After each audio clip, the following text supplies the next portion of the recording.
Hi, I'm Steve Brand. I've been playing guitar since I was 13 years old. I've been performing live since I was in high school. And there was also a time when I wanted to try to make it big, and I almost did. Almost. My band in the late 90s got noticed by a prominent concert promoter here in Oklahoma, and ultimately they became our management. They got us to open for several major acts and got us to do some showcases in front of record labels. We signed a development deal with Sony Records and started recording an album of new original material. Ultimately, in the end, though, drug use from one of our members ruined the deal for us. So, don't do drugs, kids. But I learned many things from that experience about how the industry works. My point of telling you this story is that you have a little bit of background information about myself, and that you know that I've been within the music industry for a good number of years. With that, I come to the reason of my speech. Seeing what the music industry has become from what it was in the late 90s, music is now being consumed in a much different way in the United States. Full albums are no longer purchased like they once were. People buy just one particular song at a time, which in the end ultimately has changed how an artist makes a living being a professional musician.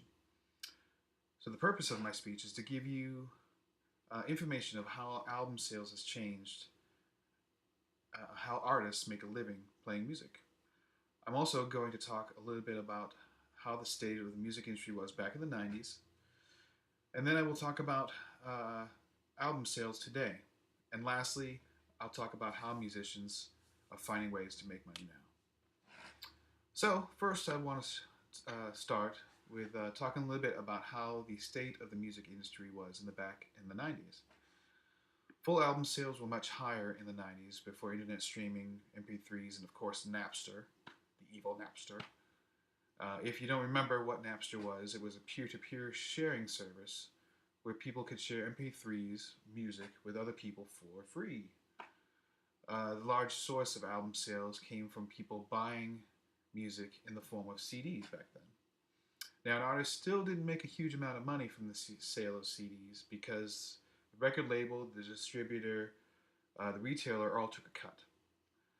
So the artist depended on the need to sell a lot of CDs to make some good money. According to an article by Felix Richter on Statista.com, CD sales by the end of the 90s was up to 943 million. By 2016, CD sales had dropped to 99 million. So, if an artist or band sold 1 million copies and they got $1 per copy, they would have $1 million. Let's look at this. If there were 10 songs on an album, and an artist made $1 on the album sale, they got 10 cents per song. According to Ed Newton on Medium.com, it would take 109 Spotify streams to equal one track purchase today. So they're not really making a whole lot of money from Spotify, like streaming services and that sort of thing.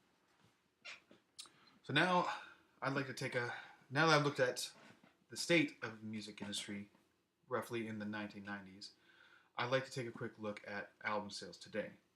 According to Statista.com, in 2011, 331 million CDs, cassettes, records, and digital albums combined were sold in the United States. This figure fell just under 169 million in 2017.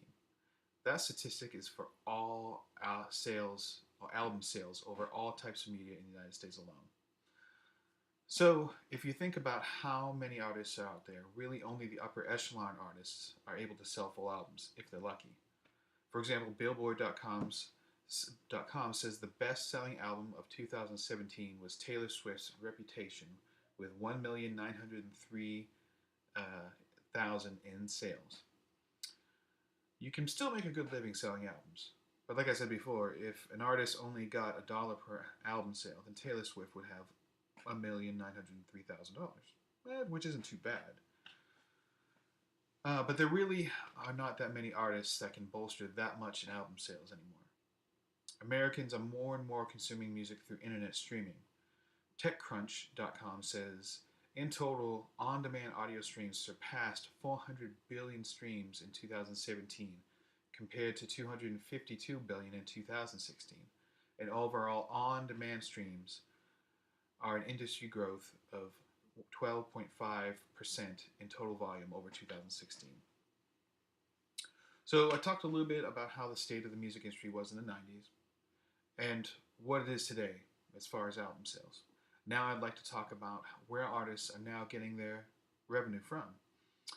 With full album sales declining at an increasing rate each year, artists have had to evolve and look for new ways to make a living.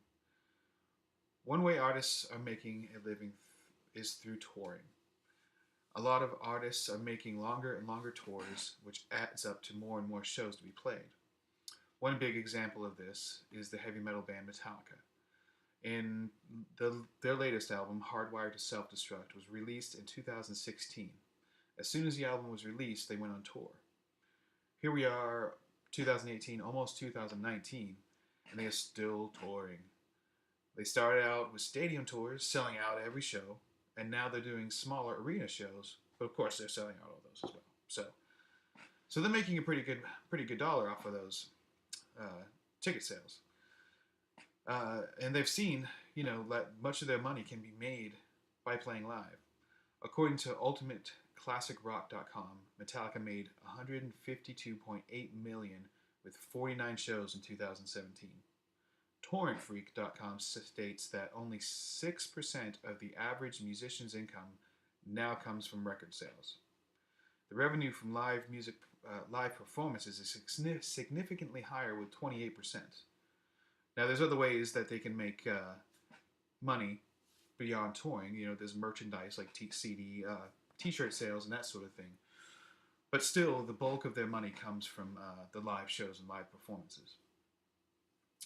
Now, one setback for us concert goers is that we've seen an effect of higher ticket sales. I remember seeing Van Halen back in 1991, and the ticket was only $25 for floor seats. I recently saw the Foo Fighters play, and it cost me $250 each for mediocre seats, and $500 each for fifth row seats to see Tool. So, quite a difference. So, I've talked briefly about how album sales has changed how artists make a living playing music. I talked about what the state of album sales were in the 90s, what album sales are currently like, and how artists are generating income through touring. If some of your favorite artists come out with new albums, support them by buying the full album or on whatever media you like best. Also, go out and see some concerts.